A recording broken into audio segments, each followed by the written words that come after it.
শুভ সকাল। আজ 16ই আষাঢ় 1431, ইংরাজির 1 জুলাই 2024।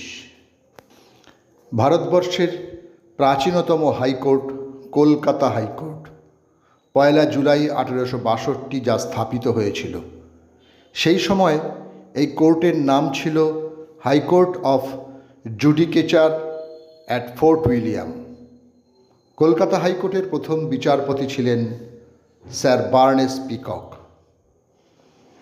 ঢাকার শাহবাগে বাংলাদেশের এক স্বায়ত্তশাসিত সরকারি গবেষণাধর্মী বিশ্ববিদ্যালয় হল ঢাকা বিশ্ববিদ্যালয়, যা স্থাপিত হয় 1 জুলাই 1921।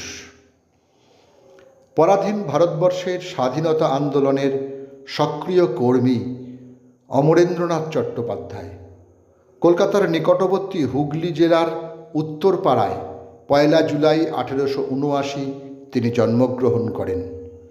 এস.এন. ব্যানার্জি দ্বারা প্রভাবিত হয়ে সমাজসেবা কেন্দ্র খুলেছিলেন প্রায় সমগ্র ভারতবর্ষে।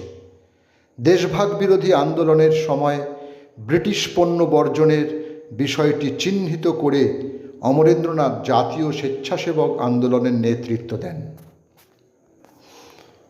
1948 থেকে আমৃত্যু পশ্চিমবঙ্গের মুখ্যমন্ত্রী পদে অধিষ্ঠিত ছিলেন বিধানচন্দ্র রায়। তিনি ছিলেন পশ্চিমবঙ্গের দ্বিতীয় মুখ্যমন্ত্রী। আজ তাঁর জন্মদিন, আবার মৃত্যুদিনও বটে। হ্যাঁ, 1882 1 জুলাই পাটনায় তাঁর জন্ম হয় এবং এই 1 জুলাই 1962 80 বছর বয়সে কলকাতায় তিনি শেষ নিঃশ্বাস ত্যাগ করেন। তিনি ছিলেন পশ্চিমবঙ্গের রূপকার। শিল্প সমৃদ্ধ বাংলা গড়তে তাঁর ত্রুটিহীন পরিকল্পনায় স্থাপিত হল দুর্গাপুর ইস্পাত নগরী, চিত্তরঞ্জন রেল ইঞ্জিন কারখানা। বাসস্থানের জন্য তৈরি হল কল্যাণী উপনগরী, লেকটাউন, লবণহ্রদনগর। শিক্ষিত বেকারদের বিপুল পরিমাণে কর্মনিয়োগের জন্য সৃষ্টি করলেন কলকাতা রাষ্ট্রীয় পরিবহন সংস্থা। 1 জুলাই 1907 বাংলাদেশের ঢাকায় জন্মগ্রহণ করেন রাজনীতিবিদ, লেখক ও সাবেক প্রধানমন্ত্রী আতাউর রহমান খান। 50 ও 60-এর দশকে বাঙালি স্বাধিকার আন্দোলনে তাঁর গুরুত্বপূর্ণ অবদান থাকলেও এরশাদ সরকারের প্রধানমন্ত্রীর পদ গ্রহণ করে তিনি সমালোচিত হন। তাঁর রচিত গ্রন্থগুলি হল ওজারতির 2 বছর, স্বৈরাচারের 10 বছর, প্রধানমন্ত্রিত্বের 10 মাস, অবরুদ্ধ 9 মাস প্রভৃতি। 1 জুলাই 1932 বর্তমান বাংলাদেশের পাবনায় জন্মগ্রহণ করেন বাঙালি কবি ও ঔপন্যাসিক আনন্দ বাগচি। কৃত্তিবাস পত্রিকার তিনি ছিলেন সম্পাদক। আরও 2জন সম্পাদক ছিল যদিও, তাঁরা হলেন সুনীল গঙ্গোপাধ্যায় ও দীপক মজুমদার।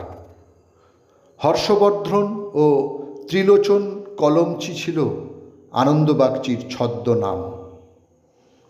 1 জুলাই 1938 এলাহাবাদে জন্মগ্রহণ করেন বিখ্যাত ভারতীয় বাঁশি বাদক পণ্ডিত হরিপ্রসাদ চৌরাসিয়া। 15 বছর বয়সে তাঁর প্রতিবেশী পণ্ডিত রাজারামের কাছ থেকে কণ্ঠশিল্পে শিক্ষা নেওয়া শুরু করেন তিনি। এরপর বারাণসীর পণ্ডিত ভোলানাথ প্রসন্নের কাছে বাঁশি শেখা শুরু করেন। 1 জুলাই 1961 ইংল্যান্ডের নরফ্লক্সের পার্ক হাউসে জন্মগ্রহণ করেন লেডি ডায়না। 1981 বিয়ে হয় যুবরাজ চার্লসের সঙ্গে। 1981 থেকে 1997 পর্যন্ত তিনি ছিলেন যুক্তরাজ্যের যুবরাজ্ঞী। তাঁর সময়ে তিনি ছিলেন পৃথিবীর সবচেয়ে খ্যাতিমান মহিলা এবং জীবদ্দশায় তাঁকে বলা হতো বিশ্বের সর্বাধিক আলোকচিত্রিত নারী। শ্বাসযন্ত্রের ব্যর্থতায় 1 জুলাই 2004 ক্যালিফোর্নিয়ায় ৮০ বছর বয়সে প্রয়াত হন বিংশ শতাব্দীর সর্বশ্রেষ্ঠ অভিনেতাদের একজন মার্লন ব্র্যান্ডো। সমস্ত কেরিয়ার জুড়ে অসংখ্য প্রশংসা অর্জন করেছেন তিনি। 2টি একাডেমি পুরস্কার, 2টি গোল্ডেন গ্লোব পুরস্কার, 1টি কান চলচ্চিত্র উৎসব পুরস্কার ও 3টি ব্রিটিশ একাডেমি চলচ্চিত্র পুরস্কার তিনি অর্জন করেছিলেন। সকলকেই আমার আনত প্রণাম।